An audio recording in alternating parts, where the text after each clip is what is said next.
Hello and welcome to Blockchain Gaming World. I'm your host John Jordan, and really excited today that we are going to be taking a look at one of the most anticipated blockchain games, that is Doctor Who Worlds Apart. And joining me to kind of talk through what's been going on with that game and actually taking a look at the game as well, we have Tony Pierce from Rarity Gaming Group. Hi, Tony. Hey, how you doing? And also we have John Kavanagh from BBC Studios. So Hello, John. let's do introduction. So John, tell us what you do and what does BBC Studios do?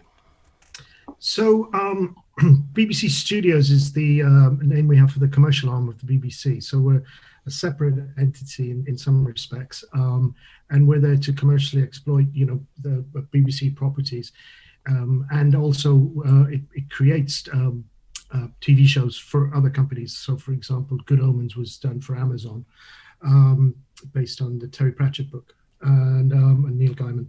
What my part of it is taking BBC brands and putting them into games and interactive. So we talk to video games companies about properties like Top Gear, or Doctor Who, or Dancing with the Stars, and a host of others. So I imagine you get a lot of requests all the time from people who want to take these much loved kind of IPs and make games out of them. One of the emails that came into your inbox, I guess, was from Tony Pierce. So Tony, why did you think Doctor Who? Well, actually, let's do Reality Gaming Group first. So what's Reality Gaming Group, and then kind of why did Doctor Who as a concept kind of? I prefer Doctor Who, but Yeah. so I'm a co-founder of a games company called Reality Gaming Group. So we're fairly new because we are focused on games that use blockchain technology. But already I can feel people's heads going, "Oh my God, what does that mean?" But actually, it's super cool, and it really is going to be a game changer. And I'm going to give you a reason why, because I think in the next couple of years, everyone's going to be using this technology without even knowing. And the main difference is what we do is we tokenize in-game items. So when you go on to a game now, for instance, I'm going to take Fortnite because everyone knows that. When you go into Fortnite and you buy a skin or a hat for your avatar, you can only use that skin or that hat or that weapon inside Fortnite. Like you're locked into that game. So actually, you spent all this money, but you don't own anything because it's locked into the game. What we're doing and what blockchain does is it says when you come into our game and you buy this skin or this hat or this weapon, it's tokenized and logged on the blockchain and put into your game's account, which means you own it forever. And you can take it out of my game and use it in someone else's game. Or more importantly, you can take it out of my game when you're finished and you can sell it to your friends. And that's what the blockchain does. It takes it out, logs it in your game account, and the blockchain is a decentralized database that proves it's yours. And it is a game changer, because why would you go and spend hundreds of dollars in a game which could go bust and then you lose everything, as opposed to playing in my game or the new Doctor Who game where you actually own the content that you bought. And it's really quite incredible and so exciting. So that's what we do as a games company. We use the blockchain. Mm-hmm. Okay. I love the technicalities of the blockchain, probably more than anyone. But we're gonna basically keep this fairly focused on the product. We're not really going to go into any more detail on the blockchain for this particular video, because basically people care about the game, care about the Doctor Who IP. So that's what we're going to talk about. I mean, John. When Tony comes to you and says, "I want to make a game using Doctor Who brand, and it's also going to be on the blockchain," what's the kind of first impression that come into your head? How did you, because obviously you get a lot of people who want to use your games all the time. You have to, I guess, kind of choose which ones you think are the best. And was blockchain something that you thought, oh, that's interesting, or was that something like, oh, I'm not sure about that. Gonna need to find out what these guys are actually going to do with it. Right. Well, I've known Tony for over 20 years, so we've kept in regular contact, and I saw what he. We're only 30 though, so yeah, I know. Since we were little young. playing football, jumpers for goalposts. Anyway, So I'd seen what he'd been doing with Reality Clash, and it was, it seemed to me to be that it's when you look at the licensing of a brand like Doctor Who that's been around nearly 60 years, there's a tremendous amount of history in there, and a tremendous amount of fandom and ownership, if you like. And we want to work with partners that have that in mind, and also that they have the kind of technology that's adequate to the task. And as Tony said, the idea that someone would make a collectible game where if they went away, your cards went away. It's sort of like someone coming running around and taking the little cards that you've collected out of your house. It doesn't seem to make much sense. So from an ownership point of view, that's worked very well with us. The concept, I think, was great for Doctor Who fans, in that it spans the whole of the franchise. So we have all the Doctors, all the cards, all the characters. So it's fantastically collectible from that perspective, and you'll own it. So in that that seemed to be an incredibly compelling part of the proposition. Plus, of course, then we have a game coming to make the use of the cards very soon after they launch. No, I think it's interesting. I mean, more generally, as I look across lots of kind of projects in the blockchain game space, we are seeing this real focus on. I mean, you mentioned the term there, fandoms, which are basically a posh way of saying people who really like things, fans. And we're seeing actually blockchain being used by a lot of these kind of, maybe communities is a better word, but these people who really care about whether it's a film IP or a TV IP, or I guess everything's everywhere these days, and that's really, I think, where a lot of game developers are looking at blockchain, just going, well, we're just giving fans what they want. They love this stuff, and now they're gonna own it. They don't need to worry too much about the kind of all the blockchain stuff, although it's super cool. But it's basically you own your stuff in your game. You love these IPs, and now you're going to own stuff in the game, and people are going to enjoy that. So I think that's where we're going on Doctor Who. Shall we start looking at some stuff we've been talking about? Yeah. All these kind of slightly abstract things. Well, let's go and have a look and see what this actually means in terms of Doctor Who Worlds Apart, because I think this looks really, really cool. Come on. Yeah. You're going to fiddle around with your screen now. Okay.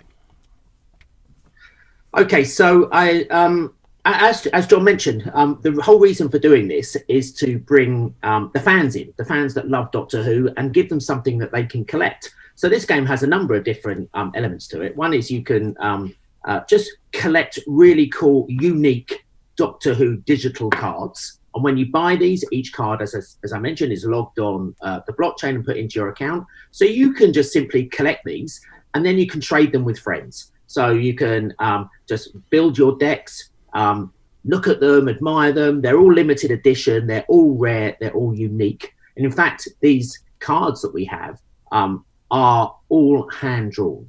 None of the images inside the cards have come from the back catalogue of the BBC.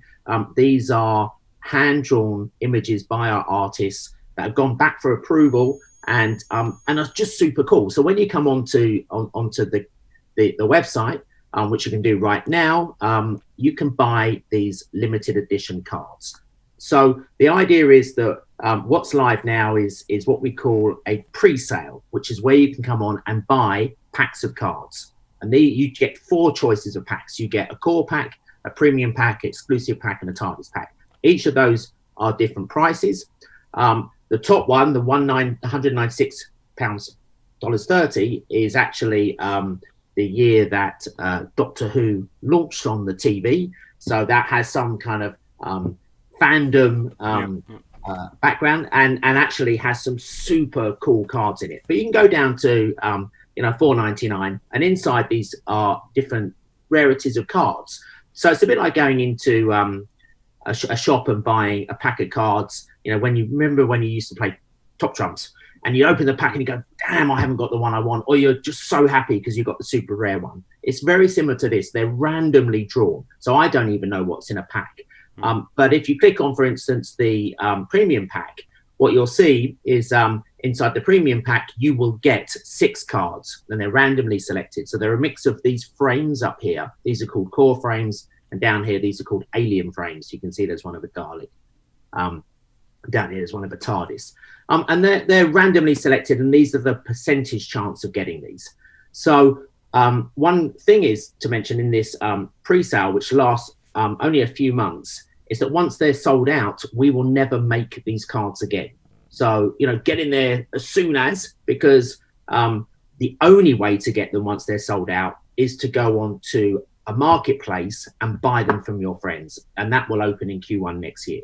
So it's very important that if you want to start collecting now's your time to come to the site. So you can choose which pack you want. We give some information about how the cards look. So the rarity is based around the frame of the card. So here is a Dalek card. There's not too many of these. The images that go inside are the characters that you will use, that will be part of the actual trading card game itself. And then you have the details in the bottom of the card in terms of what it can do in the game. So if you happen to have a Dalek card, good for you, because there's not many of them around. And then we kind of explain the fact that these cards you actually own. This goes back to the old blockchain bit. So you can keep these forever, and if you've got a really cool one, it can certainly go up in value. And then if you're into trading card games, like Magic the Gathering or Hearthstone, we give a very early example there. So it really is get it quick before they go. You can then start to trade them early next year, and then the game comes out back end of 2021. So and the library here shows actually all the super cool details. So here you've got the characters, of which there's over 200 hand-drawn characters, the rarity and the frames, which gives it its value, I suppose. And then down here are all the different cards. So they are super cool in terms of the way they're designed. And when you buy a pack, because it's a complete surprise even to us in terms of how they appear, is you simply go to your account once you bought them, and then you go into I've got quite a few cards that I bought here. So I've got 15 packs of this, I've got 17 packs of this, and when you open them, you get hold of them and you drag them across into the vortex, and voila, they explode. And this is where you get how many frames you now have. So this particular pack came with TARDIS and White Diamond frames. And then you go into your collection, and at this point, you can see what characters went into that card. So you kind of get two surprises. One is the cool frames that you have, which gives it its rarity. And now you get to see actually the character image that goes in it and what it can do inside the game. I've got quite a few here. And at any point, you can go onto the card and you can spin it around, look at it, see what's in it. And actually also here, this asset ID is actually proving that it's yours. It's now logged on the blockchain. And so you start building your decks. So that's what you need to be doing right now, guys, before they sell out. And then a trading game in the marketplace opens next year. And I guess the design you've done with the as you say, the kind of the two aspects kind of plays into the collectible bit and the game bit, because some people will want to do both, I guess, but some people may be more into kind of collecting. There's a sort of different kind of mindsets, I suppose, in terms of how people approach these situations. Maybe maybe an age thing as well. Some people maybe think, I don't play games, but I like to collect things.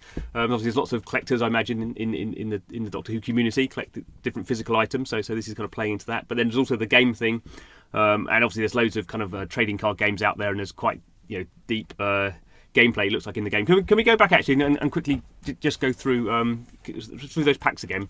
Because I think that's kind of interesting for people to see the basic kind of packs that you've got there, and just maybe go into a little bit more detail. Yeah, you're absolutely right. There are three key elements to this, John. So the first one is actually getting in there and being early and getting these packs. And then... Right, let's look on the core pack first. Let's work our way through those four, so we can kind of see how these work. Yeah, so the core pack, which is a $5, basically has 5 cards, and they come with the standard frames. So here. And even within those, though, there's the rarity is obviously in the frame. So it's 5% chance of getting the Black Diamond frame, which is a rarer frame, even though the cards are all going to be so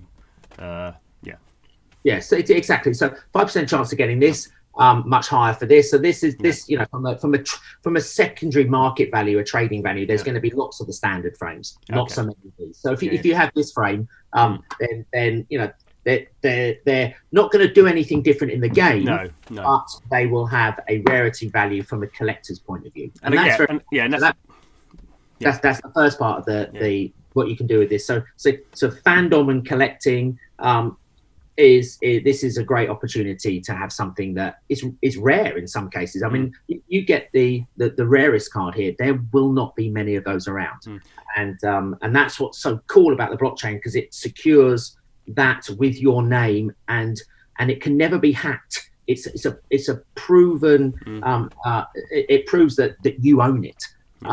So you buy one of these, you go, as I showed you earlier, you open it up, surprise, there's what you've got. You could be extremely happy, or oh damn, well, I need to go back and buy some more. Let's work our way through the other packs then while I've got you here. So this is the premium pack. So let's have a look. So we've got some new frames here. So these, what are they called again? What are the bottom frames called? So the top frames here are the core frames, which you had. The bottom frames are the alien frames. So as you can see, they're in the shape of pretty cool aliens from Doctor Who. So this pack here, so this has 6 cards instead of 5, and it also, you're guaranteed 1 TARDIS frame in this one as well. Okay, cool. Yeah. Okay. Now if you get so you're guaranteed one of these, which is really cool.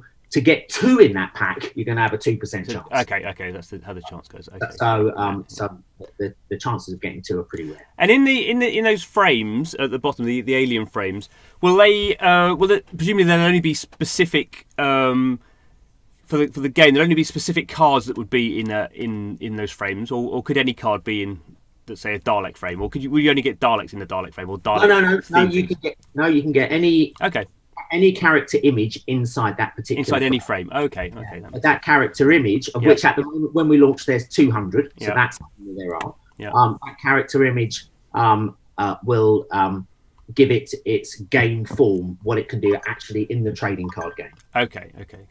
And it's also kind of nice that on the standard frame thing is you know, if people just want to play the game, then obviously it doesn't really matter for them what rarity of frame they get, because if they just want to play the game and make a good deck, you know, you just get the standard frame, because you don't want to, you know, why would you spend the money on a black diamond frame if it doesn't do anything in the game? So you are kind of splitting out the people who want to play the game and just get the cards for the way they want to play the game. Sure. And then the collectors have a sort of a different mechanic in there in terms of what they want to do. Okay, 2 more packs to go. Let's go through. So what we got next? Exclusive pack. Okay. So here you've got 7 cards, and you've got a random selection. So you've got 7 alien frames, and guaranteed this time 2 TARDIS frames. Okay, so only alien frames in that one, not the That's right. Okay, cool. Well, I think Weeping Angel frame's going to be popular there, isn't it? That's really cool. Yeah, exactly. And then finally, we have this pack, which includes 10 cards, and you get guaranteed 5 TARDIS and 5 white points. And there are not many of these, so once they sell out, that's it. They'll only be on tradable platforms. So in fact, the white point star frames are only available in that exactly top pack. Okay, so that's how you've done the rarity.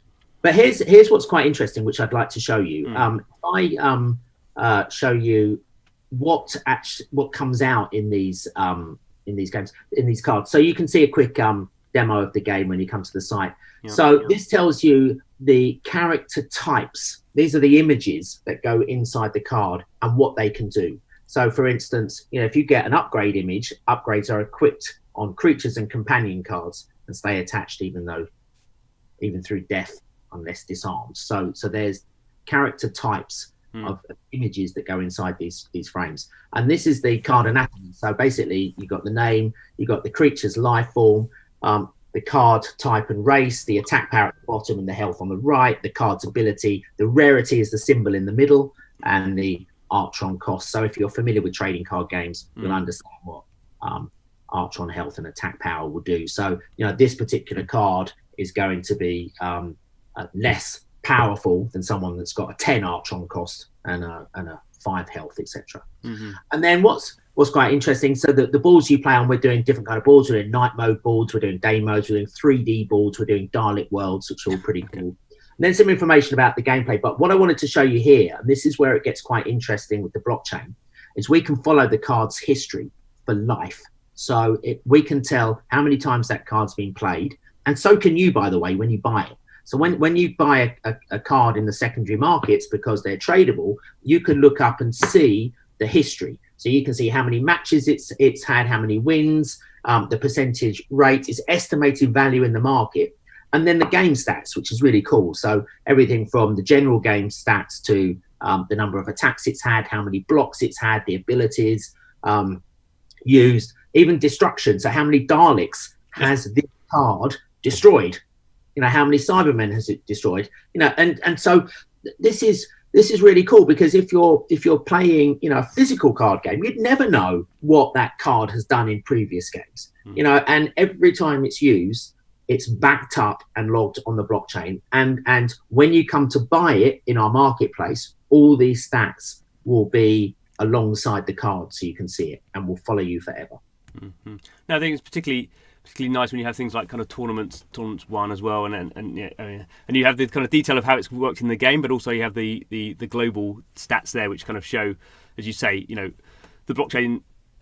The useful thing for kind of people, for most people, it's like, well, how can I prove how many of them are there, you know, out there, you know, and it's not, they don't have to trust you, the developer, going, well, we only made 2 of these, and then you know, then you go, well, I've seen like 3 people with them, sort of thing, and you know, this is, and I think more generally, this is interesting for game developers, is that, you know, you're much closer to your community here, because, you know, you're making the game and launching the cards, but then once the cards are out there, you know, you're not in control of them. In a sense, the price is determined by the value that the people who are playing the game set on them. You know, you're not saying this is worth $100. You know, they're saying it's worth $50 or more. You know, but they're determining that, and I think that's why, you know, fandoms, as we say, are really coming to these kind of experiences, because it actually gives the control of the of the IP much more to the communities. Exactly, and then you can also, you know, through your own collection, you can show them off on your mobile. You know, you can show them to friends. I mean, they're digital versions of physical cards. I mean, it's just like that. The world is changing from physical to digital, and, you know, the days of when, you know, you used to have shelves full of your favorite collectible characters. Now they're turned into digital characters that you can show them off on your mobile, and you can trade them very simply with friends. And actually, this comes back to why the blockchain part is so clever in this. Mm-hmm. John, so when Tony first approached you about making a Doctor Who game on the blockchain, did you imagine it would look like this? Has it kind of been pretty seamless development, or? I certainly hoped it would look like this. You know, it's yeah, I mean, it's incredibly comprehensive, and it's a huge range of characters. So I think that's, you know, been very, very satisfying. It's always a challenge when there's so many images and actors and writers and so many people involved over the years. You know, so getting clearances and all that. So it's been quite a bit of work from both sides, but I think it's, you know, showing to be well worth it. And I think that. You know, the collectability and even of itself, it makes for a great product, but the fact you have a great game to go with it just really enhances it. You know, you take those cards, and you can, you know, have your own gallery of your collection. You know, so even if you never played the game, but of course we really want people to play the game as well. Mm-hmm. And Tony, as we're wrapping up, just you have mentioned it before, but just remind people of the kind of the roadmap you've got, because obviously there's different kind of products and different things coming out at different times. So today, what's happened today? Right. So right now, you can go on to the website DoctorWhoWorldsApart.com, and you can buy these packs. Okay. And once they're sold out, that's it. Okay. The next stage will be early next year, when you can trade single cards. Through our own marketplace on our own on the website. Okay. And we should have a playable game ready by summer next year. Yeah, you know, and I guess that game will go through certain kind of testing things, and people will be kind of, you know, beta testing, all that sort of stuff that people can get involved with as well. So it's quite a collaborative kind of process that you've got going. Yeah, I mean, and across multiple devices as well. Okay, so good, it's the same game regardless of which device you access it with. Yeah. So you still see your collection whether you're accessing it on mobile or on your PC. Okay. Yeah, that's the beauty of the blockchain. Lovely. Well, I think, gentlemen, that is a fantastic introduction to what is going on with Doctor Who Worlds Apart. I'm sure we can come back as more things are released and as more people kind of get involved and see how it's going. But thank you very much for your time. Thank you, John Kavanagh from BBC Studios and Tony Pierce from Reality Gaming Group. Thank you. See you guys. Thanks, guys. Bye-bye.